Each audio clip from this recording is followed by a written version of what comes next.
মনটা যদি হইতো প্রবাল হাওয়া, হইতো যদি শুভ্র কবুতর, মেঘের ডানায় পাঠিয়ে দিতাম, মেঘের ডানায় পাঠিয়ে দিতাম মদিনারি পথে, যেথায় আমার প্রিয় নবী ঘুমায় নিরন্তর, যেথায় আমার প্রিয় নবী ঘুমায় নিরন্তর। আল্লাহুম্মা সাল্লি আলা সাইয়্যিদিনা মাওলানা মুহাম্মদ ওয়া আলা আলি সাইয়্যিদিনা মাওলানা মুহাম্মদ। মেঘময়ূরী পশ্চিমেতে যেও, আমার সালাম নবীর দেশে দিও। মেঘময়ূরী পশ্চিমেতে যেও, আমার সালাম নবীর দেশে দিও। রওজা জিয়ারতের আশায়, রওজা জিয়ারতের আশায় পিয়াসী অন্তর, যেথায় আমার প্রিয় নবী ঘুমায় নিরন্তর, যেথায় আমার প্রিয় নবী ঘুমায় নিরন্তর। আলহামদুলিল্লাহ। রব্বুল আলামিন সূরাতুল ফুরকানের মধ্যে বলেন, ওয়াইবাদুর রহমানিল্লাযীনা ইয়ামশুনা আলাল আরদি হাওনা ওয়া ইযা খাতাবাহুমুল জাহিলুনা ক্বালু সালামা। রহমানের বান্দাদের গুণ আল্লাহ বলেন নাই যে আল্লাহর বান্দাদের গুণ, আল্লাহ আদর করে বললেন রহমানের বান্দাদের গুণ। আল্লাহর একটা নাম কি? রহমান। আল্লাহ অতি দয়ালু। আল্লাহ বললেন আমার বান্দা যারা, তারা আমার গুণে গুণান্বিত হবে। তাদের মধ্যে 11টি গুণ থাকবে। এই সূরার এই আয়াতগুলো অনুযায়ী 11টি গুণ। কয়টা বলেন? 11টি গুণ। আল্লাহ তাআলা বলছেন তাদের প্রথম গুণ, আল্লাযীনা ইয়ামশুনা আলাল আরদি হাওনা, তারা পৃথিবীতে বিনয়ের সঙ্গে চলে। ওয়া ইযা খাতাবাহুমুল জাহিলুনা ক্বালু সালামা, জাহেলেরা যখন তাদেরকে সম্বোধন করে তখন তারা বলে সালাম। তোমাদের সাথে আমি দ্বন্দ্ব করব না। আল্লাহ তাআলা এখানে রহমানের বান্দাদের 11টা গুণ বলেছেন। 11টা গুণের ভিতরে প্রথমেই আচার ব্যবহারের কথা বলেছেন। কি জন্য? কারণ আচার ব্যবহার দিয়েই মানুষকে চেনা যায়, যায় কিনা? একটা চোরের ব্যবহার যেমন, একটা ডাকাতের ব্যবহার একটু আলাদা, ঠিক কিনা? চোরের মন পুলিশ পুলিশ, আর ডাকাত এই যা কিছু আছে দে, ওর ভয় ডর কম। আবার একটা নেশাখোরের ব্যবহার, তার ব্যবহার দেখলেই বোঝা যায়। একটা ভদ্র মানুষের ব্যবহার দেখলেই বোঝা যায়। আজকে আপনাদের সামনে আমি যেই সূরা পড়েছি, সূরার নাম সূরাতুল ফুরকান। সূরার নাম কি? সূরাতুল ফুরকান। ফুরকান মানে সত্য এবং মিথ্যার মধ্যে পার্থক্যকারী। এই সূরার নামও সূরাতুল ফুরকান, কারণ এই সূরার ভিতরে ফুরকান শব্দটি ব্যবহার করা হয়েছে। এই সূরাটা একটি মাক্কি সূরা, মাক্কি যুগের মাঝামাঝি পর্যায়ে নাজিল হচ্ছিল। যখন আল্লাহ রসুল দ্বীনের দাওয়াত দিচ্ছিলেন, রসুলের দাওয়াত গ্রহণ করে কিছু মানুষেরা ইসলাম গ্রহণ করে মুসলিম হয়ে যাচ্ছিল, আর কিছু মানুষেরা কাফির ছিল। আল্লাহ কাফিরদেরকে উদ্দেশ্য করে এখানে বুঝাই দিচ্ছেন, দেখো তোমরা কেমন আর আমার বান্দাদের ব্যবহার কেমন, এই দুইটা দেখেই তোমরা একটু পার্থক্য করো, কারা ভালো আর কারা মন্দ। সুবহানাল্লাহ বলি, সুবহানাল্লাহি ওয়া বিহামদিহি। আল্লাহ রাব্বুল আলামিন রহমানের বান্দাদের প্রথম গুণ বলছেন, তারা যখন জমিনে চলাফেরা করে তখন তারা বিনয়ের সঙ্গে চলে। وَإِذَا خَاطَبَهُمُ الْجَاهِلُونَ قَالُوا سَلَامًا। জাহিল লোকেরা যদি তাদের পায়ে পাড়া দিয়ে ঝগড়া বাঁধাতে চায়, তখন তারা তাদের সঙ্গে ঝগড়ায় লিপ্ত হয় না, বিবাদে লিপ্ত হয় না, বরং তারা বলে সালাম, আমি শান্তি চাই, তোমার মতো আচরণ আমি করতে পারবো না। একবার হযরত রাসূল করিম সাল্লাল্লাহু আলাইহি সাল্লাম এবং আবু বকর পাশাপাশি বসেছিলেন। এমন সময় একজন কাফির আসলো। কাফিরের সাথে আবু বকরের একটা বিষয় নিয়ে তর্ক বিতর্ক হচ্ছিল, বাদানুবাদ হচ্ছিল। কাফিরটা হযরতে আবু বকরের সঙ্গে মন্দ ভাষায় কথা বলতেছিল, কিন্তু আবু বকর রাদিয়াল্লাহু তাআলা আনহু তার সঙ্গে ভালো ভাষায় কথা বলতেছিলেন, কোনো প্রতি উত্তর দিচ্ছিলেন না। আল্লাহ রসুল এটা দেখে মুস্কি মুস্কি হাসতেছিলেন। সুবহানাল্লাহ বলেন।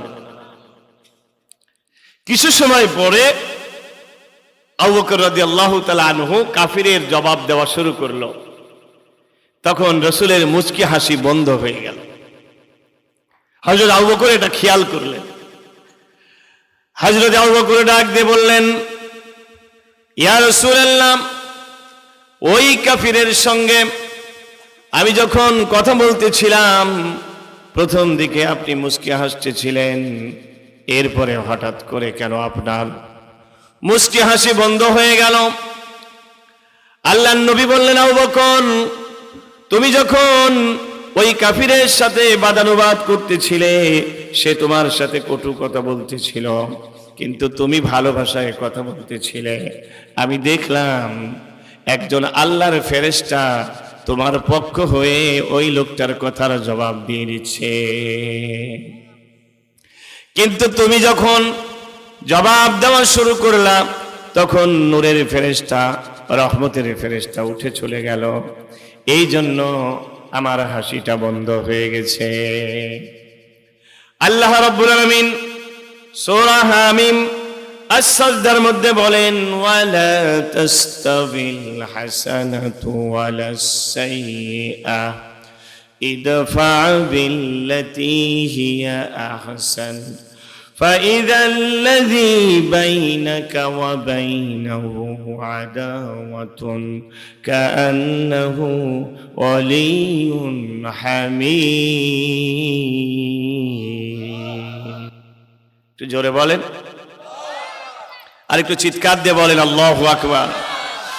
আল্লাহ বলছেন, ওয়ালা তাস্তাবিল হাসানাতু ওয়ালাস সাইয়্যা, মন্দ আর ভালো কোনোদিন সমান হতে পারে না। ইদফা বিল্লাতী হিয়া আহসান, তুমি সব সময় মন্দের প্রতিদান দেবে ভালো দিয়ে। ফাইযাল্লাযী বাইনাকা ওয়া বাইনাহু আদাওয়াতুন কাআন্নাহু ওয়ালিয়্যুন হামীম, তুমি দেখবে তোমার পরম শত্রু তোমার চরম বন্ধুতে পরিণত হয়ে যাবে। সুবহানাল্লাহ, আর একটু জোরে বলেন। এই জন্য ওরা আমাদের সাথে যে ব্যবহার করেছে, আমরা তাদের সাথে সে ব্যবহার করব না, ঠিক কিনা? কথা বলেন। ওরা আমাদেরকে বিনা কারণে মামলা দিয়েছে, কথা বলেন। ওরা আমাদেরকে বিনা কারণে জঙ্গি বানিয়েছে, কথা বলেন, ঠিক কিনা? কিন্তু আমরা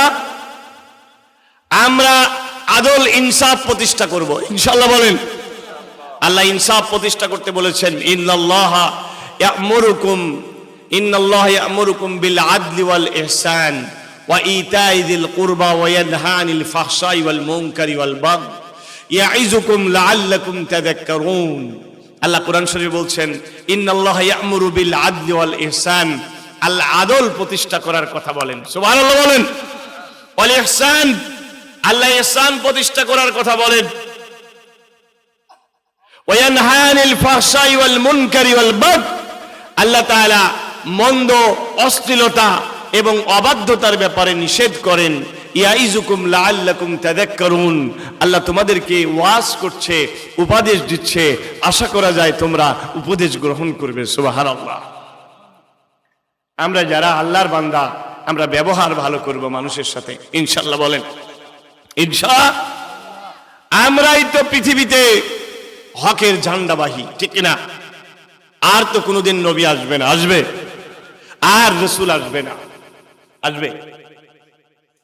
আল্লাহ রাব্বুল আলামিন বলেন, কুনতুম খায়রা উম্মাতিন উখরিজাত লিন-নাস তা'মুরুনা বিল মা'রুফি ওয়া তানহাউনা আনিল মুনকার ওয়া তু'মিনুনা বিল্লাহ।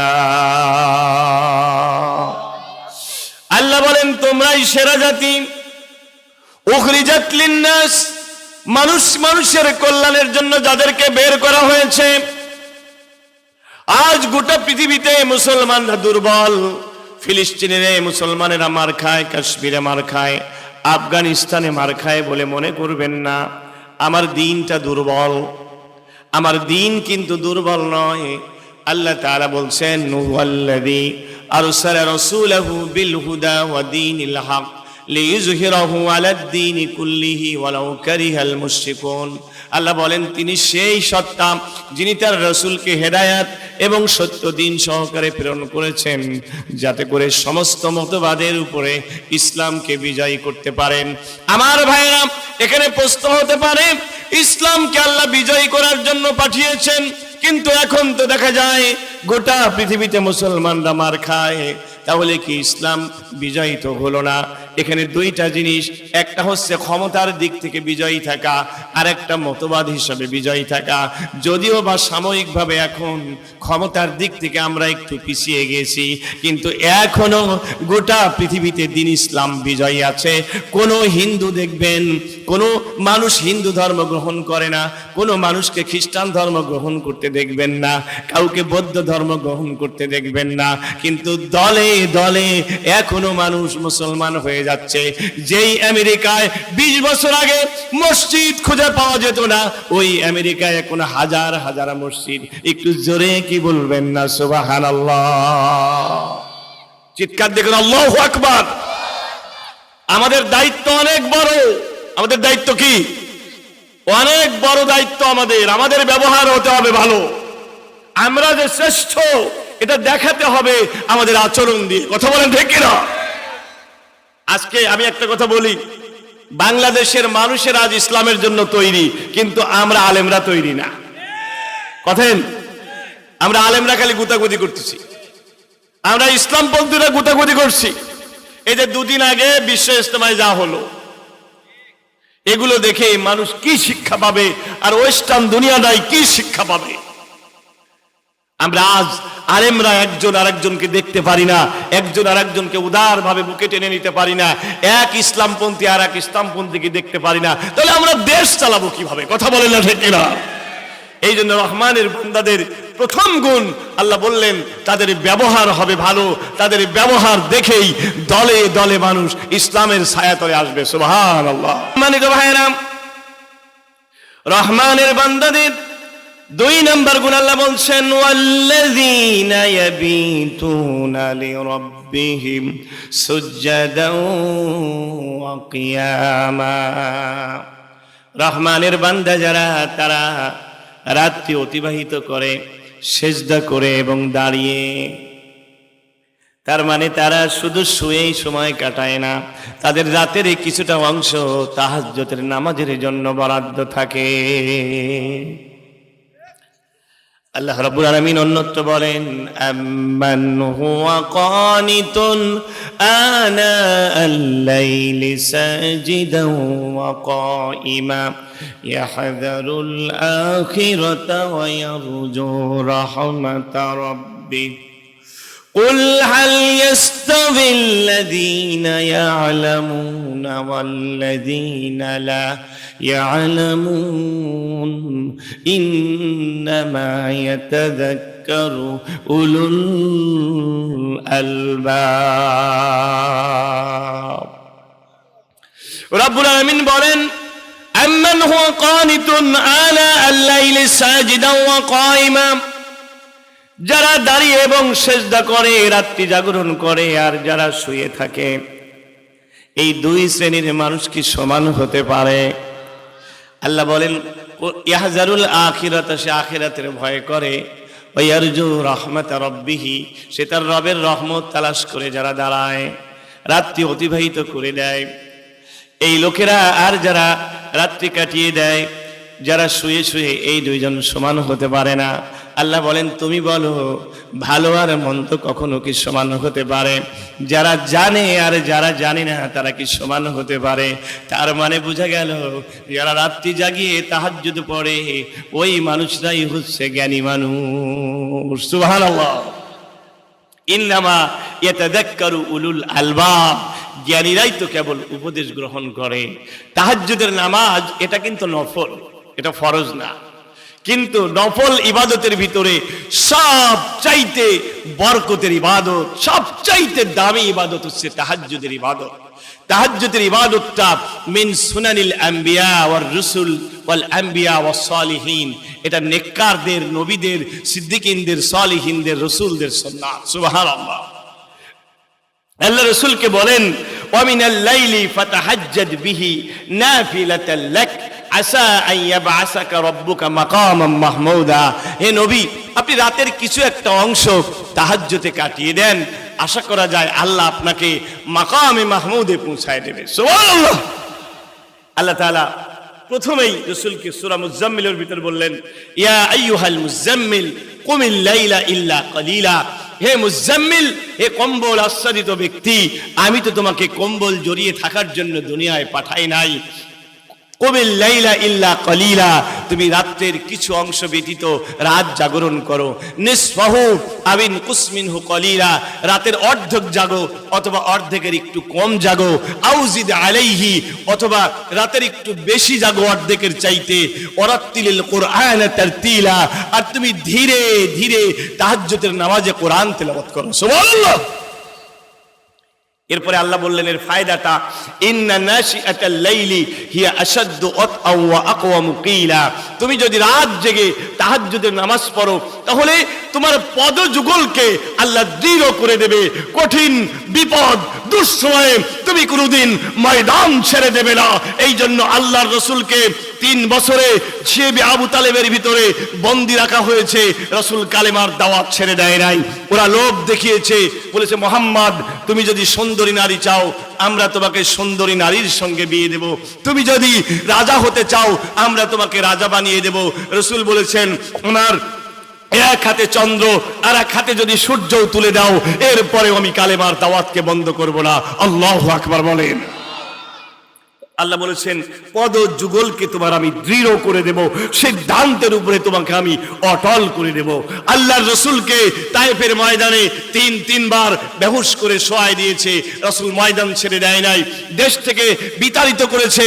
মক্কায় থেকে বিতাড়িত করার পরে বদরের ময়দানে নিঃশেষ করতে চেয়েছে, কিন্তু নিরস্ত্র 313 জন সৈন্য নিয়েই আল্লাহর রাসূল জিহাদের ময়দানে ঝাঁপিয়ে পড়েছেন, ময়দান ছেড়ে দেয় নাই।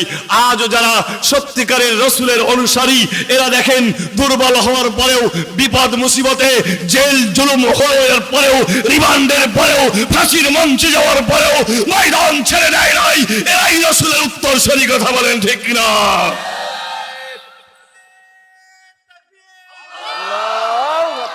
আলহামদুলিল্লাহ। এই রাসূলের উত্তরসূরিদেরকে শক্তি অর্জন করতে হবে তাহাজ্জুদের নামাজ দিয়ে। সুবহানাল্লাহ। তাহাজ্জুদের নামাজ না থাকলে আল্লাহর সাহায্য পাওয়া যাবে না। শুধুমাত্র বাহ্যিক শক্তির উপরে ভরসা করলে বিজয় আসবে না। মুসলমানদের বিজয় বাহ্যিক শক্তির উপরে আসে নাই। বাহ্যিক শক্তি লাগবে, তবে মুসলমানদের মূল বিজয় এসেছে আল্লাহর সাহায্যে, ঠিক কিনা বলেন? এই জন্য আপনারা জানেন আল্লামা দেলোয়ার হোসেন সাঈদী সাহেব, আল্লাহর ওলি, তিনি বলেছিলেন ভারতকে উদ্দেশ্য করে, আজ থেকে 1 যুগ আগে, ভারত তোমার শক্তি বেশি, তুমি দেশ বড়, তোমার ভূখণ্ড বড়, তোমার সৈন্যবাহিনী, কামান, বোমা, তোমার অস্ত্র শস্ত্র বেশি, তবে আমাদের একটা জিনিস আছে যা কিন্তু তোমাদের নাই, আমাদের আছে ঈমান। সুবহানাল্লাহ বলেন। আমাদের আছে কি? এই জন্য আপনারা আজকে ভারত একটু ওদিক থেকে টালটি ফাল্টি করতেছে, ভারতীয় মিডিয়া, আর আমাদের দেশের এক শ্রেণীর হুজুরদের পায়জামা গরম হয়ে গেছে। ঠিক না? আমাদেরকে হুজুর শ্রেণীর এক শ্রেণীর লোকেরা বলে, আচ্ছা আমাদের মনে হয় একটু ঠান্ডা মাথায় চলা দরকার, আমাদের ভারতকে বেশি চেতানো উচিত না।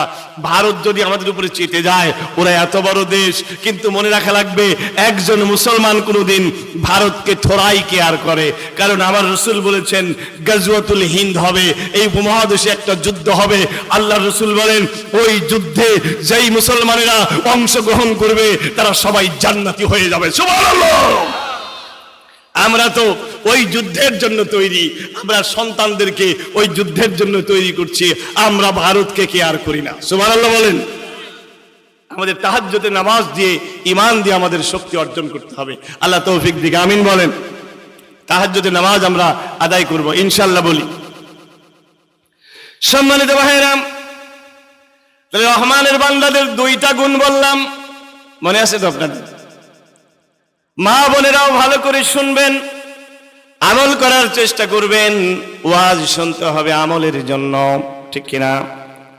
শুধু লাফিয়ে ঝাঁপিয়ে ফাল দিয়ে টিরিং বিরিং করে লাভ নাই, আছে কি? এই জন্য আলোচনা শুনতে হবে আপনার আমল করার জন্য। আল্লাহ রাব্বুল আলামিন রহমানের বান্দাদের 2টা গুণ বললেন। 1 নাম্বার উত্তম ব্যবহার, 2 নাম্বার বললেন তারা রাত জাগে, তাহাজ্জুদের নামাজ পড়ে। 3 নম্বরে আল্লাহ রাব্বুল আলামিন বললেন ওয়াল্লাযীনা ইয়াকুলুনা রাব্বানা সরিফ আন্না আযাব জাহান্নাম ইন্না আযাবাহা কানা গরামা। সুবহানাল্লাহ। রহমানের বান্দারা জাহান্নামের আগুনের ভয় পায়। কিসের ভয় পায়?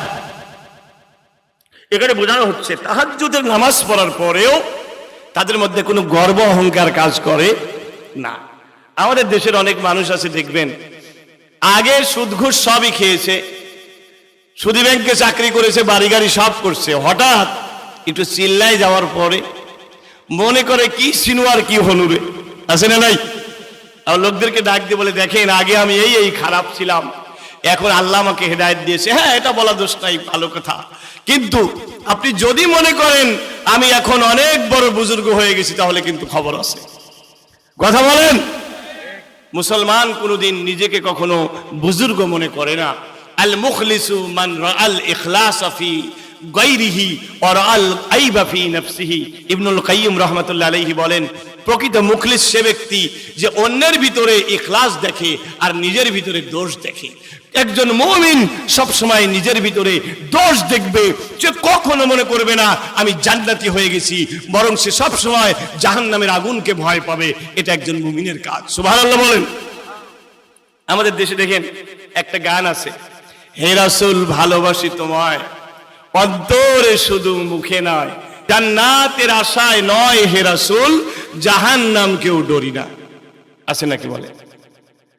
আবার এই ধরনের মাহফিলেও সে ধরনের গান গাওয়া হয়। এই ধরনের গান গাওয়া জায়েজ নাই। জায়েজ? জায়েজ কি বলছে এখানে গানে? দেখেন, জান্নাতের আশায় নয়, অথচ আল্লাহ রাব্বুল আলামিন আমাদেরকে বলছেন তোমরা জান্নাতের আশা করো। রাসূল বলেন আল ঈমানু বাইনাল খাউফি ওয়ার রাজা, ঈমান হচ্ছে ভয় এবং আশার মাঝখানে থাকে। মুমিন জান্নাতের আশাও করবে, জাহান্নামের ভয়ও করবে। সুবহানাল্লাহ। আর বলতেছে কি, জান্নাতের আশায় নয় হে রাসূল জাহান্নামের নামকেও ডরি না, আমি জাহান্নামকে ভয় করি না। বলেন নাউজুবিল্লাহ। আমি এজন্য গানটাকে একটু পাল্টাই দিছি, আমি এভাবে বলি গানটা, হে রাসূল ভালোবাসি তোমায় অন্তরে শুধু মুখে নয়, জান্নাতের আশায় হে রাসূল জাহান্নামকেও ডরেছি। মারহাবা বলেন, আর যারা বলেন মারহাবা। জান্নাতেরও আশা করি, জাহান্নামেরও ভয় করি।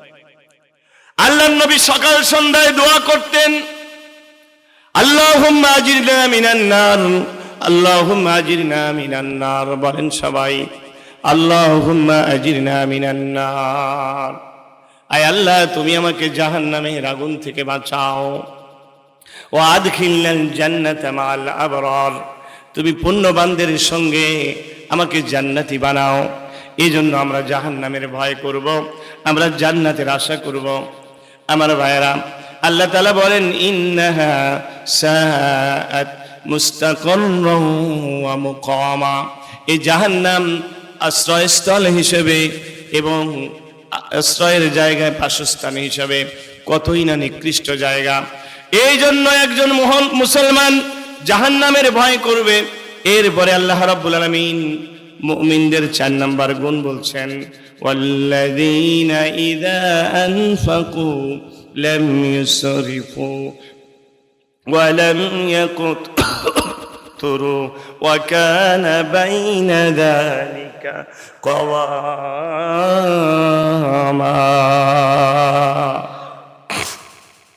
আল্লাহ তাআলা বলেন তাদের 4 নাম্বার গুণ হচ্ছে রহমানের বান্দা যারা, তারা যখন ব্যয় করবে তারা কৃপণতাও করবে না, তারা বাড়াবাড়িও করবে না। এটা রহমানের বান্দাদের গুণ। ওয়া কানা বাইনা যালিকা কাওয়ামা, বরং তারা মধ্যম পন্থা অবলম্বন করবে। সুবহানাল্লাহ বলেন। আমার ভাইরা একটু মনোযোগ দেন, আজ আমাদের ভিতরে অপচয় আছে না নাই? আরো জোরে বলেন। এই যে মাঝে মাঝে আমি নিজেও তো মাঝে মাঝে মনে মনে ভাবি আমারও অপচয় হয়ে যায়, কিন্তু আমরা যারা মাঠে ময়দানে কথা বলি আমাদের একটু সুন্দর সুন্দর পোশাক লাগে কিনা বলেন? লাগে। কিন্তু তারপরেও মাঝে মাঝে আমার ভিতরে এই টেনশনটা আসে অপচয় হয়ে যাচ্ছে কিনা। কারণ আল্লাহ বলেন ইন্নাল মুবাদ্দিরিনা কানু ইখওয়ানাশ শায়াতিন, অপচয়কারী যারা তারা শয়তানের ভাই। কার ভাই বলেন? কার ভাই? আমাদের দেশে অনেক সময় দেখবেন মসজিদে ওযু করার সময় ট্যাপ সারে, এদিকে দাঁতে খিলাল করতেছে, ওদিকে ট্যাপ চলতেই আছে। কথা বলেন। মসজিদে ঢোকে শয়তানের ভাই হয়ে, আছে না নাই? এক সাহাবী রাসূলকে জিজ্ঞাসা করলেন, ইয়া রাসূলুল্লাহ, আমরা যখন ওযু করব ওযুর মধ্যেও কি অপচয় আছে? রাসূল বললেন, তুমি যদি প্রবাহিত পানিতেও ওযু করো খবরদার সেখানেও তুমি অপচয় করবা না। নদীটা প্রবাহিত, নদীর পানি কিন্তু চলে যাবে, নদীর পানি ওযু করলে কমবেও না, তারপরেও সেখানে অপচয় করা যাবে না। জোরে বলেন না সুবহানাল্লাহ। এই অপচয় 3 প্রকার। কয় প্রকার বলেন? 3 প্রকার। একটা হচ্ছে হারাম কাজে একটা কানাকড়ি খরচ করাও অপচয়। হারাম কাজে আপনি গান বাজনার জন্য আপনি বিশাল 50,000 টাকা দিয়ে একটা টিভি কিনলেন, কি হয়ে গেল? অপচয়।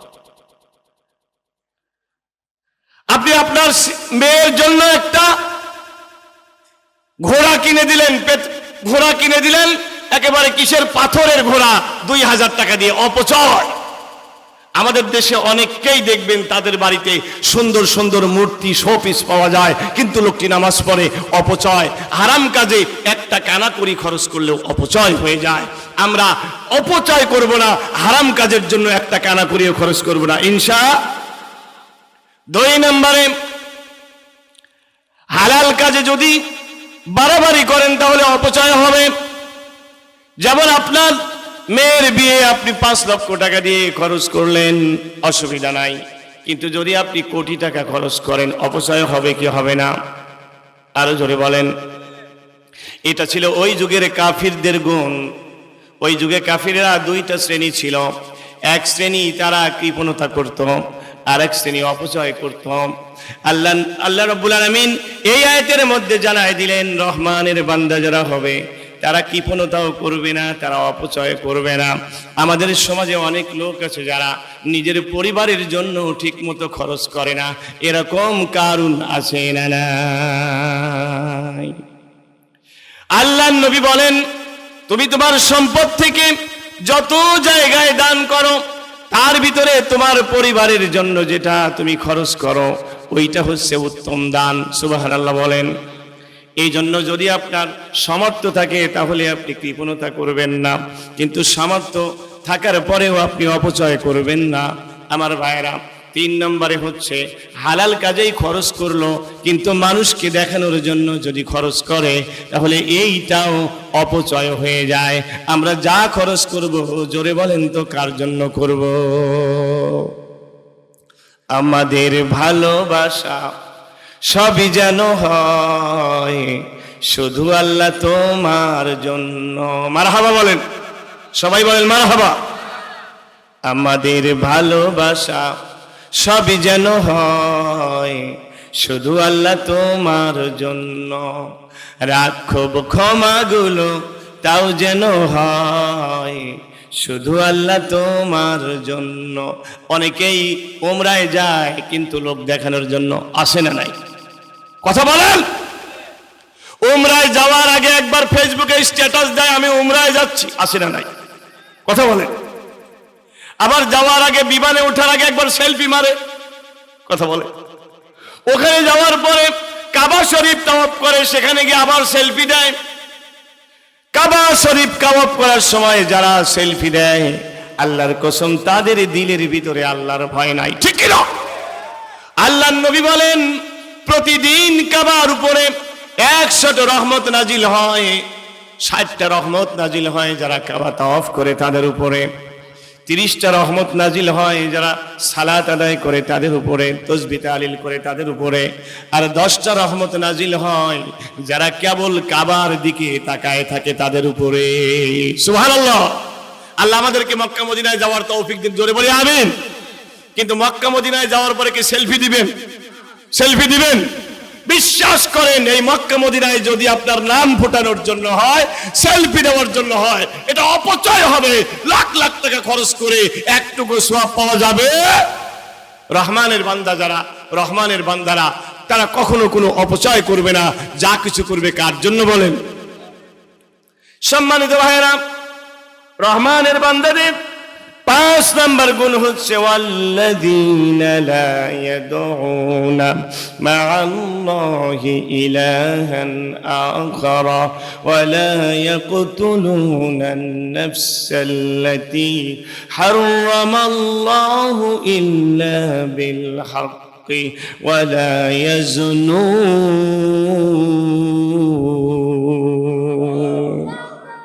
ومن يفعل ذلك يلقى أثاما। একটু 2 হাত করে সবাই একযোগে বলতে হবে আল্লাহু আকবার।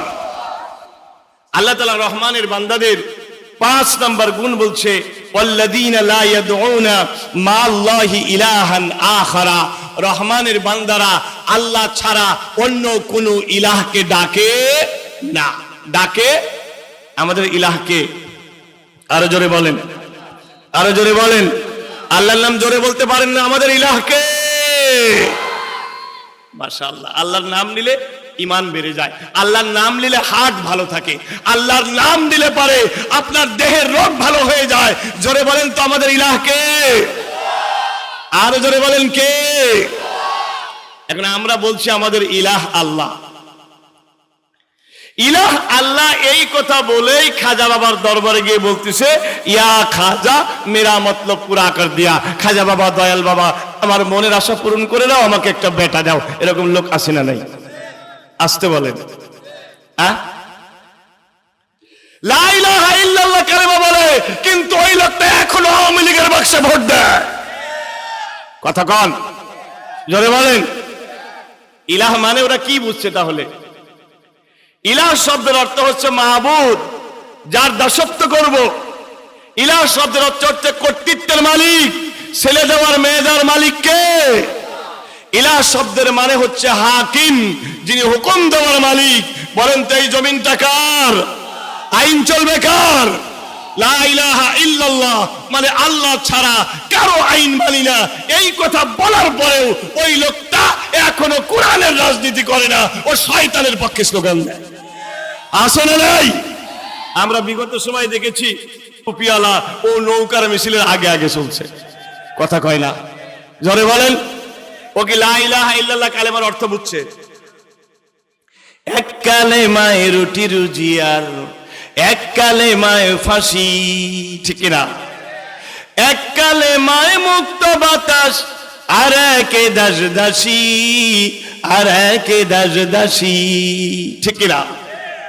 এক কালেমায় রুটি রুজি আর এক কালেমায় ফাঁসি।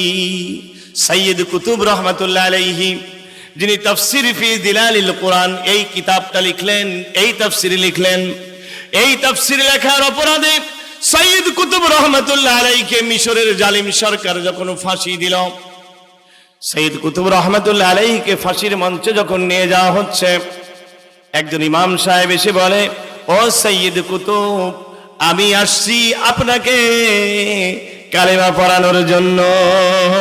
কি পড়ানোর জন্য? কি পড়ানোর জন্য? আচ্ছা, সৈয়দ কুতুব বললেন, তুমি এই কালেমা পড়ানোর জন্য তোমার কি হবে? কয়, এই কালেমা পড়ালে আমার বেতন হবে। কি হবে? কি হবে? বেতন হবে। সৈয়দ কুতুব বললেন, তুমি কি জানো আমাকে কেন ফাঁসি দেওয়া হচ্ছে? আমাকে ফাঁসি তো দেওয়া হচ্ছে এই কালেমার ব্যাখ্যা লেখার কারণে। সুবহানাল্লাহ। বাংলার জমিনে আল্লামা দেলোয়ার হোসেন সাঈদীর কোনো অপরাধ ছিল না, কথা বলেন। কারাগারে কাটালে 13টি বছর, বাতিল কেঁপেছে তোমায় দেখে থরথর, ঠিক কিনা? আল্লামা সাঈদী তুমি মরনি, শহীদ হয়েছে তুমি এটাই জানি, ঠিক কিনা? ওয়াজ তো আমরা সবাই করি, কিন্তু বাংলাদেশে মুফাসসির একজনই ছিলেন, তিনি হচ্ছেন আল্লামা দেলোয়ার হোসেন সাঈদী, ঠিক কিনা? আর বাকি তো আমরা সবাই চেষ্টা করি উনার মতো হওয়ার। সাঈদী সাহেব যদি এই জালিম সরকারের কথা মেনে নিতেন, তাহলে আপনারা কি মনে করেন সাঈদীকে জেলে পোড়া লাগতো? জেলে পচা লাগতো? তাকে কিন্তু প্রস্তাব কম দেওয়া হয়নি, সমস্ত প্রস্তাবগুলোই কিন্তু তাকে দেওয়া হয়েছে। তোমাকে জেল থেকে মুক্ত করে দেওয়া হবে, তোমাকে বাইরে সুন্দর জীবন যাপন করা হবে, তুমি যদি বিদেশে যেতে চাও বিদেশে যাওয়ার জন্য তোমাকে সব ব্যবস্থাও করে দেওয়া হবে। কিন্তু আল্লামা সাঈদী কিন্তু মাথা নত করে নেন, ঠিক কিনা বলেন? আমরা জানেন বাংলাদেশে কোরআনের জন্য ফাঁসি দেওয়া হয়েছে অনেক ভাইদেরকে, যারা এক একজন ফাঁসির মঞ্চে যাওয়ার আগে আমার পাবনার সন্তান মতিউর রহমান নিজামী সেলিম আজিবকে ডেকে বলে, বাবা বলো কোন পোশাক পরে যাব?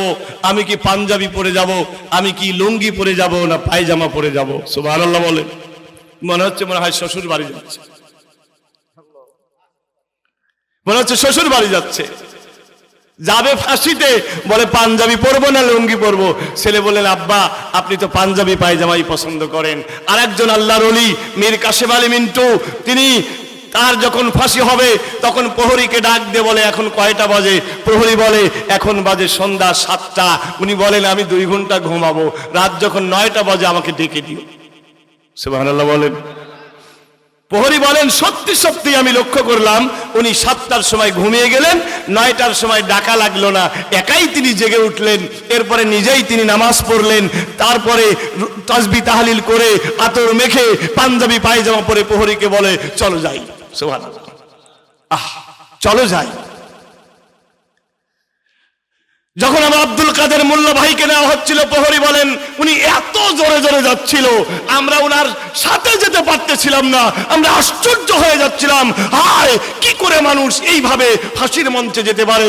কারণ তারা ভালো করেই জানতো তাদের কোনো অপরাধ নাই, তাদের অপরাধ একটাই, ওয়া নাকামু মিনহুম ইল্লা আইয়ুমিনু বিল্লাহিল আজিজিল হামিদ। তারা এই আল্লাহর জমিনে আল্লাহর দ্বীন প্রতিষ্ঠা করতে চেয়েছিল, তারা কালেমা প্রতিষ্ঠা করতে চেয়েছিল, এই অপরাধেই তাদের ফাঁসি দেওয়া হয়েছে।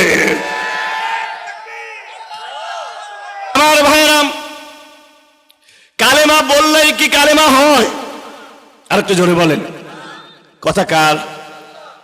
রব্বুল আলামিন বলেন, ওয়া মিনান নাসি মান ইয়াকুলু আমান্না বিল্লাহি وباليوم الآخر وما هم بمؤمنين.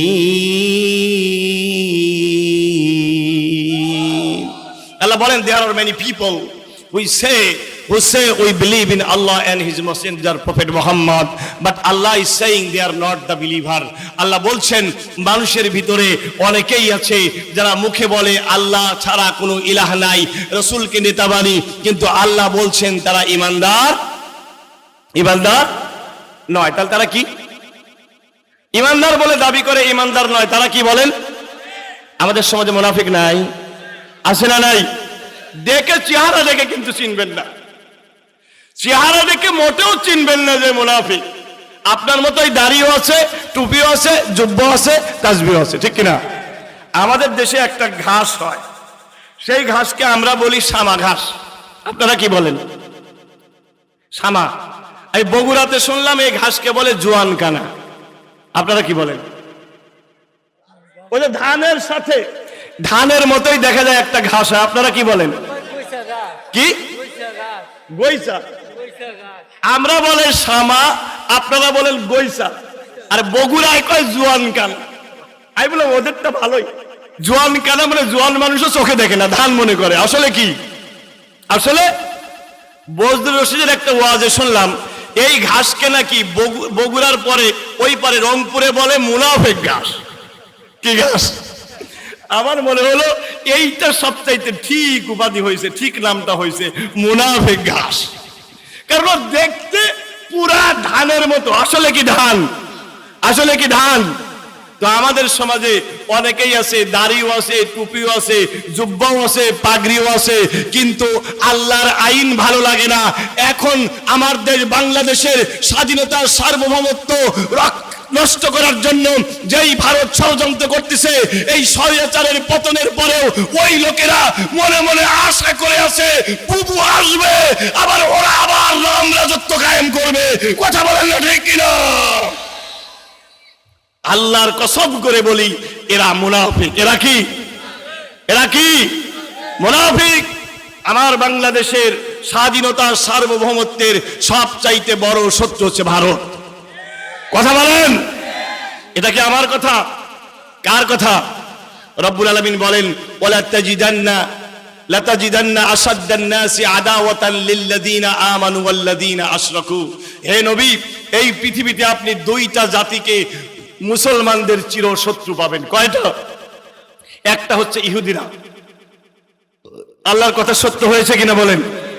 ইহুদিরা ফিলিস্তিনে আবার ভাইদেরকে কিভাবে মারতেছে দেখেন।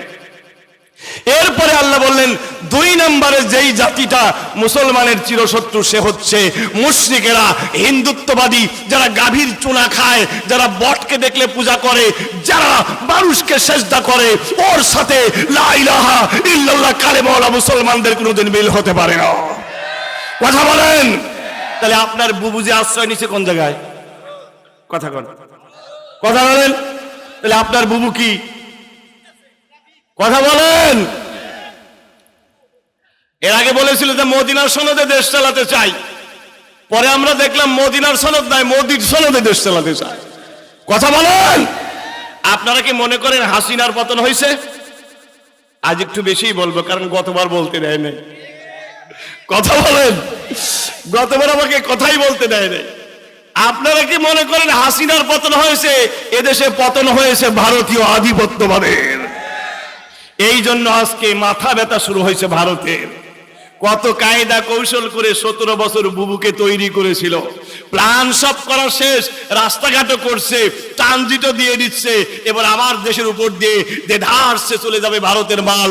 আমার দেশের স্বাধীনতা সার্বভৌমত্ব কেড়ে নিয়ে দেশটাকে ভুটান সিকিম বানাতে চেয়েছিল, কিন্তু সেই সময় গর্জে উঠেছে বৈষম্য বিরোধী ছাত্ররা।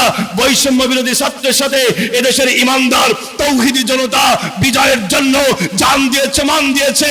আর তুমি মনে করেছো টুপ করে ঢুকে পড়বে? এসে দেখো 20 কোটি লোক জুতা নিয়ে দাঁড়িয়ে আছে। কথা বলেন ঠিক কিনা? আল্লাহ কবুল করুন, আমিন বলেন। সুতরাং ভারতের সাথে যাদের পীড়িত, মনে করবেন ওরা মুনাফিক। ওরা কি? জোরে বলে, ওরা কি? মুনাফিক। এই জমিনটা কার? আইন চলবে কার? কিন্তু এই লোকদের আল্লাহর আইন ভালো লাগে, ভালো লাগে। আমার ভাই এবার বলবেন, হুজুর এই তো আপনার মন গড়া কথা বলতেছেন। আল্লাহর কসম করে বলি, আমি ওয়াজ করি দিন প্রচারের জন্য, অর্থটা মৌলিক বিষয় নয়। দিনের একজন দায়ী হিসেবে কথা বলার চেষ্টা করি। বাড়াবাড়ি করলে পারে আল্লাহ আমাকে ধরবেন। কথা বলেন ঠিক কিনা? ইন্নাল্লাহা লা ইউহিব্বুল মুতাদিন, আল্লাহ সীমা লঙ্ঘনকারীদেরকে পছন্দ করেন না। এটা জানার পরেও বলছি আমার ভাইয়েরা, আল্লাহ রাব্বুল আলামিন কুরআন কারীমের মধ্যে বলেন, ওয়া মাল্লাম ইয়াহকুম বিমা আনজালাল্লাহু ফাউলাইকা হুমুল কাফিরুন। আল্লাহ তাআলা এই কথাটি সূরাতুল মাইদার ভিতরে 3 বার বলেছেন। একবার বলেছেন উলাইকা হুমুল কাফিরুন, আরেকবার বলেছে উলাইকা হুমুজ জালিমুন, আরেকবার বলেছে উলাইকা হুমুল ফাসিকুন। আল্লাহ বলেন, আমার এই কোরআন দ্বারা যারা দেশ চালায় না, রাষ্ট্র চালায় না, বিচার করে না, ওরা জালিম, ওরা কাফির, ওরা ফাসিক। জোরে বলেন তো এই বাণীটা কার? তাহলে এই জমিনটা কার? আকাশ কার? সাগর কার? মহাসাগর কার? আইন চলবে কার? চলছে কার? অনেকেই আবার ভুলে বলছে আল্লাহর। বলেন আল্লাহর আইন আছে? আল্লাহ রাব্বুল আলামিন কোরআন কারীমের মধ্যে বলেন, আয-যানিয়াতু ওয়াজ-যানি ফাজলিদু কুল্লা ওয়াহিদিম মিনহুমা মিআতা জালদাতিন ওয়া লা তা'খুযুকুম বিহিমা রা'ফাতুন ফি দীনিল্লাহি ইন কুনতুম তু'মিনুনা বিল্লাহি ওয়াল ইয়াউমিল আখির ওয়ালইয়াশহাদ আযাবাহুমা তা'iফাতুম মিনাল মুমিনিন। রব্বুল আলামিন বলেন, আয-যানিয়াতু ওয়াজ-যানি, জিনাকার নারী আর জিনাকার পুরুষ, তাদেরকে 100টা করে চামড়ার বেত মারা লাগবে। হুকুমটা কার? ওয়ালা তাকুযুকুম বিহিমা রাফাতুন ফি দীনিল্লাহি, আল্লাহর এই আইনকে কার্যকর করার ব্যাপারে তোমাদের দিলের ভিতরে যেন কোনো মায়া না লাগে। মায়া কান্না কেঁদে কোনো লাভ নাই। তোমার চাইতে আল্লাহর দয়া কম না বেশি? হুকুম দিয়েছে কে? আরো জোরে বলেন। এই জন্য আল্লাহ বলেন, আল্লাহর আইনকে কার্যকর করা লাগবে। আর ওয়ালিয়াশহাদ আযাবাহুমা তাইফাতুম মিনাল মুমিনিন, মুমিনদের একটা দল যেন এই জিনার শাস্তিকে প্রত্যক্ষ করে। কারণ যদি বাংলাদেশে জিনার শাস্তি দেওয়া হয় প্রকাশ্য জনপদে, যদি পাথর মেরে আজকের পরকীয়াকারীদেরকে হত্যা করা হয়, আল্লাহর কসম করে বলি বাংলাদেশে আর কোনো পরকীয়াকারী পাওয়া যাবে না। কোরআনের এই আইনটা ভালো না খারাপ? আরো আসতে বলেন, আরো জোরে বলেন, ভালো না খারাপ? আবার কোরআনে চুরির শাস্তি আসে না নাই? আল্লাহ রাব্বুল আলামিন বলেন, السارقة والسارقة فاقطعوا أيديهما جزاء بما كسبا نكالا من الله।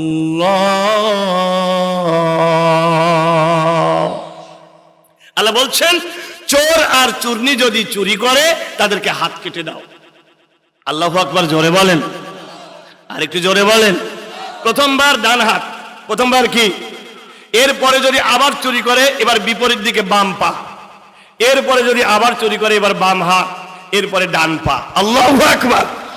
আচ্ছা বলেন তো, এই আইন যদি থাকতো তাহলে কি আমার দেশের প্রধানমন্ত্রী বলতে পারতো যে আমার পিয়নও 400 কোটি টাকার মালিক? আইরে বেলজ্জা বেহায়া একটা নারী আমরা পাইছিলাম। কথা বলেন, তার বিরুদ্ধে কথা বলতে হবে, কারণ এখনো তার দোসররা বাংলায় আছে। কথা বলেন। ওরা মনে করে বুবু আবার আসবে। ওদের আশ্চর্য লাগে এখন আল্লাহ কোরআন শরীফের মধ্যে বলছেন যে ওয়ালা ইয়াজিদুজ জালিমিনা ইল্লা খাসারা, এই কোরআন জালিমের কোনো উপকার করবে না। জালিম যে একবার হয়ে যাবে তার সবচাইতে বড় শাস্তি, জালিম হেদায়েত পাবে না।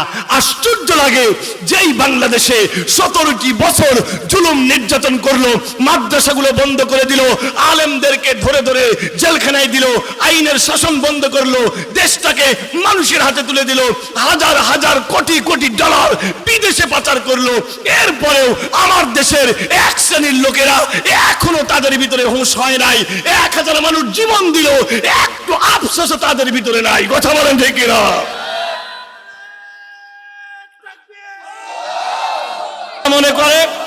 ওরা মনে করে নেত্রী আবার আসবে, আমরা আবার পাবো, আবার গদিতে যাব। এরা জালিম। এরা কি? আরো জোরে বলে, এরা কি? আসলে এরা জালিম, এদের ভাগ্যে হেদায়েত। এত কিছু দেখার পরে আশ্চর্য কথা, যাদের ভিতরে একটু অনুশোচনা আসে না। আপনি দেখবেন যারা ওই পায়রা খাওয়া আওয়ামী লীগ, একটা আওয়ামী লীগের মনে কোনো অনুশোচনা দেখছেন? আপনি দেখছেন? ওরা মনে করে ইউনূসরা ষড়যন্ত্র করে আইছে, ঠিক না? অত সোজা না। তোমার র্যাব দিয়ে, পুলিশ দিয়ে, বিডিআর দিয়ে যখন ঠেকাতে পারো নাই, ঠিক না? আর তুমি আবার আসবে আর দেশের মানুষ তোমাকে গ্রহণ করবে, এত সোজা না। বাংলার মানুষ যখন কলিজাটা দিতে শিখে গেছে, আমাদের রক্ত দিয়ে কলিজা দিয়ে হলেও এই স্বাধীনতাকে রক্ষা করব। এবার আমরা কোরআনের রাজ কায়েম করেই ছাড়বো ইনশাআল্লাহ। ইনশাআল্লাহ বলেন। প্রিয় হাজিরিন, কাজেই যেই কথাটি বলতেছিলাম, কোরআনের এই চুরি করার হাত কাটার আইনটা যদি কার্যকর করত, তাহলে এই চোরদের হাতকে কেটে দেওয়া হতো। ভালো হতো না খারাপ হতো? জোরে বলেন। তারপরের বার যদি আবার ভোট চাইতে আসতো, তখন আপনারা জিজ্ঞেস করতেন, নেতা ভোট তো দেব, তো আপনার হাত একটা কে? ঠিক না? নেতা হয়তো বলতো যে আসলে আমি যাচ্ছিলাম তো ভ্যানে চড়ে, হঠাৎ করে পড়ে গেছিলাম, হাত থেতলে গেছিল, ডাক্তারের কাছে গিয়েছি, ডাক্তার কেটে দিয়েছে। আপনারা তখন বলতেন, ও বুঝছি, পাকা চোর। সুবহানাল্লাহ বলবেন না? তাহলে বলেন, কোরআনের আইনের ভিতরে লাভ আসে না নাই? আসে না নাই? কোরআনের আইন যদি বাংলাদেশে কার্যকর হতো, তাহলে বাংলাদেশটা মালয়েশিয়া হতে 10 বছর লাগতো না। আমার ভাইরা, আলোচনার সামনের দিকে যাব। একটা বিষয় বেশি কথা বলবো না। আল্লাহ রাব্বুল আলামিন বলেন, তারা আল্লাহকে বাদ দিয়ে অন্য কোনো ইলাহকে তারা ডাকে না যারা মুমিন। তারা ইলাহ মানে, জোরে বলেন তো কাকে? তারা দেশ চালাতে হয় বাপের আইনে না আল্লাহর আইনে। আর জোরে বলেন। এরপরে আল্লাহ রাব্বুল আলামিন বলেন, ওয়ালা ইয়াকতুলুনান নাফসাল্লাতী হারামাল্লাহু ইল্লা বিল হাক্কি ওয়ালা ইয়াজনুন।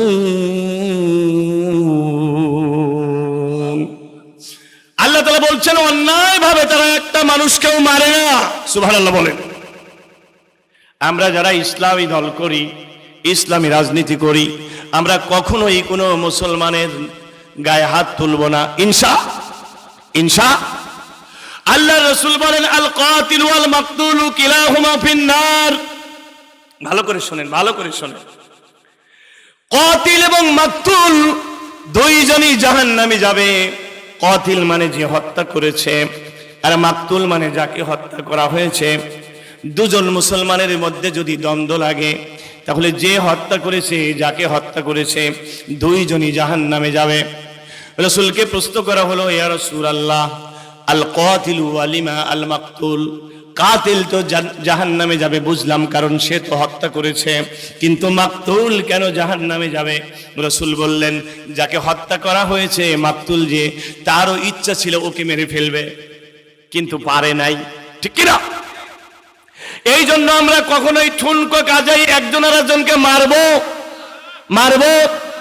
এই যে টঙ্গীর ময়দানে আজকে তাবলীগ জামাতের 2টা গ্রুপ মারামারি করে 3 জনকে মেরে ফেললো, যারা আল্লাহর কসম এরা ইসলাম বোঝে নাই, ঠিক না? আলেমকে বাদ দিয়ে কোনো ইসলাম হতে পারে না। কথা বলেন। বাংলাদেশের সাতপন্থী যারা, ওদের আলেম লাগে না। কথা বলেন। আমরা এখানে একটা কথা বলি, আজকে তোমরা তাবলীগ জামাতের এই ভুলগুলো দেখতেছো, এই ভুলগুলো তো আগেই দেখা উচিত ছিল। একদিন তাবলীগ জামাতের লোকেরা বলেছিল এই রাস্তাই নাজাতের একমাত্র রাস্তা, বলেছে কিনা? আমরাও তখন বলেছি এই রাস্তা নাজাতের একমাত্র রাস্তা, এটা বলা যাবে না, বরং এটাও একটা পথ। কিন্তু ওরা মনে করেছে, তাবলীগ যারা করে না, সাধারণ তাবলীগীয়ালারা মনে করেছে তারা নাজাতের পথে নাই। এরকম বহু রকমের ভুল ত্রুটি করেছে। মানুষের তৈরি করা বই 6 উসুল নামে একটা উসুল বানাইছে, এরপরে মানুষের তৈরি করা তাবলীগী নিসাব সকালেও পড়ে সন্ধ্যাও পড়ে, কোরআন পড়ে না। কথা বলেন, আপনি ভুল বুঝবেন না। আমি আগেই বলি তাবলীগ একটা ভালো কাজ, কিন্তু সেই তাবলীগের ভিতরেও যদি কোনো ভুল থাকে সেটা সংস্কার করার দরকার আছে না নাই? আমরা যখন তাদেরকে বলেছি তোমরা কোরআন পড়ো না কেন, কোরআনের দাস দাও না কেন, বলে ওগুলো আলেমদের কাজ, ওগুলো আমাদের কাজ না। কিন্তু আল্লাহর কোরআন বলে আফালা ইয়াতাদাব্বারুনাল কুরআনা আম আলা কুলুবিহিম আকফালুহা, তারা কি কোরআন পড়ে না, তাকে নাকি তাদের অন্তরে তালা আছে?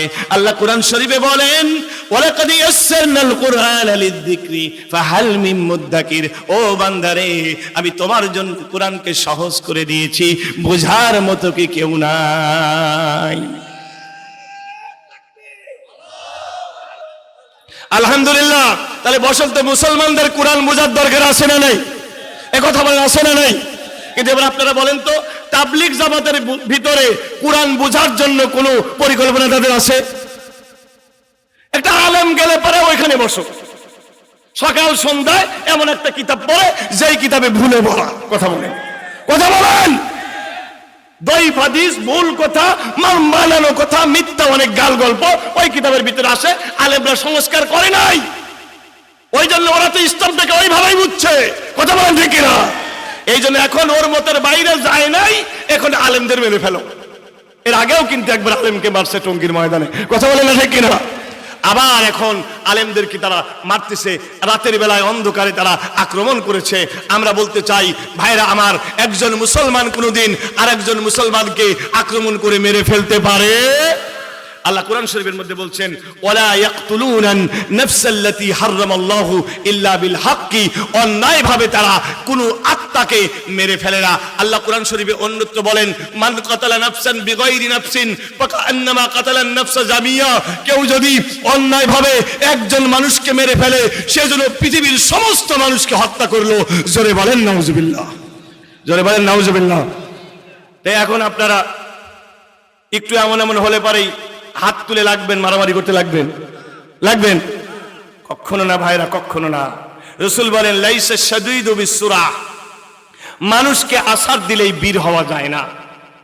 আল্লাহু আকবার বলেন। এক সাহাবী এসে রাসূলকে বলে ইয়া রাসূলুল্লাহ দুল্লানি আলা আমালিন ইযা আমালতু দাখালতুল জান্নাহ, আমাকে একটা সহজ আমল শিখাই দেন যে আমল আমি যখন করব জান্নাতে যাব। শুনতেছেন আপনারা? মা বোনেরা শুনবেন কিন্তু। আমাকে একটা সহজ আমল শিখিয়ে দেন আমি যেন সহজে জান্নাতে যেতে পারি। রাসূল বললেন তুমি রাগ করো না। সুবহানাল্লাহ বলেন, কি করো না? সাহাবী আবার বলতেছে আমাকে আরেকটা আমল শিখিয়ে দেন আমি যেন সহজে জান্নাতে যেতে পারি। রাসূল বললেন তুমি রাগ করো না। সাহাবী আবার বলেন আমাকে আরেকটা আমল শিখিয়ে দেন আমি যেন জান্নাতে যেতে পারি। রাসূল বললেন তুমি রাগ করো না, ফাতাদখুলুল জান্নাহ, তাহলে তুমি জান্নাতে যাবে। সুবহানাল্লাহ। রাগ আপনার সব নষ্ট করে দিতে পারে। প্রতিদিন আপনি মায়ের জন্য পান আনেন, সুপারি আনেন, সব আনেন, জর্দা আনেন, জর্দা তো খাওয়া যাবে না, তো আপনি এগুলো আনেন। মা আপনাকে আজকেও বললো বাবা জর্দানি আমার জন্য পান সুপারি এনো, তো মনে থেকে হারায় গেছে। আবার পরের দিন বলছে বাবা আমার জন্য পান সুপারি আনো, সেদিন মন থেকে হারায় গেছে। মা বলছে বাবা তোমাকে কতবার বললাম আমার জন্য পান আনতে, তুমি আনো না কেন? আপনি রেগে বললেন যে তোমার পান লাগে কত, ঠিক না? মা বললেন বাবা আর কোনোদিন বলবো না, আর কোনোদিন বলবো না। মায়ের ভিতর থেকে একটা দীর্ঘ নিঃশ্বাস বেরিয়ে এলো। ওই যে মা বলল আল্লাহর কি কাজ, ওই রাতের ভিতরেই মা মারা গেছে। এই যে মায়ের কাছ থেকে আপনি মাপ নিতে পারেন নাই, ওই একদিনের রাগ আপনাকে জাহান্নামী বানায় দিতে পারে। কথা বলেন ঠিক কিনা? আপনি রেগে গেলেন, একজনের মাথায় বাড়ি দিলেন, মাথায় লোকটা মারাই গেল, আপনি জাহান্নামী হয়ে যেতে পারেন। মুমিন কোনোদিন কোনো মুমিনকে হত্যা করতে পারে? এরপরে আল্লাহ বললেন 8 নম্বর গুণ বললেন ওয়ালা ইয়াজনুন, মুমিন কখনো জিনা করবে না। আল্লাহ আমাদেরকে জিনা থেকে বাঁচান, জোরে বলেন আমিন। মা বোনদেরকে আজকে জিনা থেকে আল্লাহ বাঁচান, জোরে বলে আমিন। আজ আমাদের সমাজে জিনা আছে না নাই? ওয়াজ করে কি জিনা বন্ধ করা যাবে? ওয়াজ করে কি চুরি বন্ধ করা যাবে? জিনা আর চুরি বন্ধ করতে গেলে কোরআনের আইনের দরকার। আর রাসূল বলেন মান আদমানা মাইয়াদমানু লি জাওফাইনি আদমানু লাহুল জান্নাহ, যে ব্যক্তি আমার কাছে 2টা গর্তের গ্যারান্টি দিতে পারবে, আমি রাসূল তার জন্য জান্নাতের গ্যারান্টি দিয়ে দেব। আমি গতকালকে একটা হাদিস পড়তেছিলাম, সুইলা রাসূলুল্লাহ সাল্লাল্লাহু আলাইহি ওয়াসাল্লাম আন আকতারি মা ইদখিলুন নাসাল জান্নাহ قال رسول تقوى الله وحسن الخلق وعن أكثر ما يدخل الناس جهنم النار قال الفم والفرج। হাদিসটা শুনবেন। আল্লাহ রাসূলকে জিজ্ঞাসা করা হলো, ইয়া রাসূলুল্লাহ, কোন জিনিস মানুষকে সবচাইতে বেশি জান্নাতি বানাবে? রাসূল বললেন 2টা জিনিস। আবার রাসূলকে প্রশ্ন করা হলো, কোন জিনিস মানুষকে সবচাইতে জাহান্নামী বানাবে?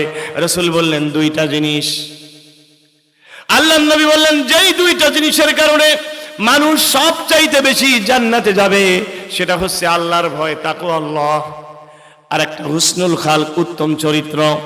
আর যেই 2টা জিনিসের কারণে মানুষ বেশি জাহান্নামে যাবে, একটা হচ্ছে মুখ আর একটা হচ্ছে লজ্জাস্থান। আমার ভাইরা, আমার মায়েরা, আমার বোনেরা, আল্লাহর নবী বলেন জিনা শুধু লজ্জাস্থানের জিনা হয় না, জিনা আগে করে মুখ, তারপরে জিনা করে হাত, এরপরে জিনা করে অন্তর, এরপরে লজ্জা স্থান তো কেবল সেটাকে কার্যকর করে। আজকে যখন মুখে জিনার কথা হয়, মিষ্টি মিষ্টি পরনারীর সঙ্গে কথা হয়, মুখের জিনা হয় কি হয় না? আরেকটু জোরে বলেন। এরপরে যখন হাত দিয়ে অবৈধ কাজ করে, হাতের জিনা হয়ে যায়। এরপরে যখন লজ্জাস্থানে দিয়ে কোনো অন্যায় কাজ করে, তাহলে তার জিনা হয়ে যায়। আবার রাসূল বলেন মাইয়াদমানু লি জাওফাইনি আদমানু লাহুল জান্নাহ, যে ব্যক্তি 2টা গর্তের গ্যারান্টি দিতে পারবে, আমি তাকে জান্নাতের গ্যারান্টি দিতে পারবো। আমার মায়েরা, আমার ভাইয়েরা, আমার বোনেরা, আজ আমরা পর্দার কথা বলি, আমরা অনেকেই মনে করি পর্দা শুধু নারীর। পর্দা নারীর নয়। আল্লাহ তাআলা নারীর কথা যেমন বলেছেন, সর্বপ্রথমে পর্দার কথা বলেছেন পুরুষের। সুবহানাল্লাহ বলেন, আরেকটু জোরে বলেন না সুবহানাল্লাহ। রব্বুল আলামিন বলেন লিল মুমিনিনা ইয়াগুদ্দু মিন আবসারিহিম ويحفظوا فروجهم ذلك أزكى لهم إن الله خبير بما يصنعون। আল্লাহ বলেন, হে নবী, আপনি মুমিন পুরুষদেরকে বলে দেন তারা যেন চোখের হেফাজত করে। চোখের হেফাজত করার দরকার আছে না নাই? মোবাইলের ভিতরে যে নগ্ন ছবি দেখেন, কেউ দেখে না, সেটা দেখেন কে? আমার ভাইয়েরা, আজকে আপনি বালিশের রাত্রিবেলায় শুয়ে কাঁথার ভিতরে যেই অন্যায় দেখেন, যে ছবি দেখেন, একজন কিন্তু তার খবর রাখেন, তিনি আল্লাহ। আল্লাহর নবী আলীকে বলেন, ইয়া আলী লা তুতবিইন নাজরাতান নাজরা, আলী রে খবরদার, কোনো বেগানা জিনিসের প্রতি তুমি 2বার তাকিও না। বা ইন্নালাকাল উলা ওয়া লাইসা লাকাল আখিরাহ, কারণ প্রথমবার তুমি যখন তাকাও দৃষ্টি থাকে তোমার, কিন্তু দ্বিতীয়বার তুমি যখন তাকাও ওই দৃষ্টি তোমার থাকে না, দৃষ্টি হয়ে যায় শয়তানের। ঠিক কি না? জোরে বলেন। আমরা মোবাইলের ভিতরে কোনো নগ্ন ছবি দেখবো না, ইনশাআল্লাহ বলি, বেগানা নারীর দিকে তাকাবো না। আল্লাহ তাআলা একই ভাবে আবার নারীকে বলেন কুল্লিল মুমিনাতি ইয়াগদুদনা মিন আবসারিহিন্না, হে নবী আপনি মুমিনা নারীদেরকে বলে দেন তারাও যেন তাদের চোখের হেফাজত করে। আল্লাহু আকবার বলেন।